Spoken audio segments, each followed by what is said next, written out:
সুপ্রিয় দর্শক মণ্ডলী, আসসালামু আলাইকুম। আশা করি আপনারা ভালো রয়েছেন। আজকে শুক্রবার, এই শুক্রবার দেলোয়ারি হাটের চিত্র আপনাদের সামনে তুলে ধরছি। আজকে সবজির আমদানি খুব একটা যে বেশি তা নয়, তার কারণ গতদিন আমাদের এলাকায় যে পর্যাপ্ত বৃষ্টি হয়েছে, বৃষ্টির জন্য অনেক সবজির ক্ষেত, ফসলের মাঠ ডুবে গেছে। এর জন্য সবজির আমদানি খুবই কম, ব্যাপক চাহিদা।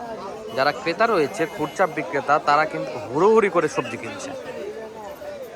এর জন্য সবজির দাম কিছুটা বাড়তি, আর আগামী এক সপ্তাহের মধ্যে সবজির দাম কিন্তু আকাশ ছোঁয়া হয়ে যাবে। আমি আগাম বলে রাখছি, আকাশ ছোঁয়া দাম হয়ে যাবে। দিলওয়ারি হাট, মান্দা, নওগাঁ। সবজি নাই বললেও ভুল হবে, প্রচুর সবজির আমদানি, কিন্তু চাহিদা ব্যাপক।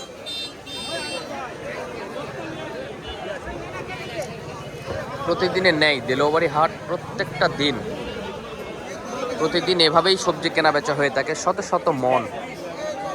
আর দিলওয়ারি হাটের সবজি দেশের বিভিন্ন প্রান্তে রপ্তানি করা হয়।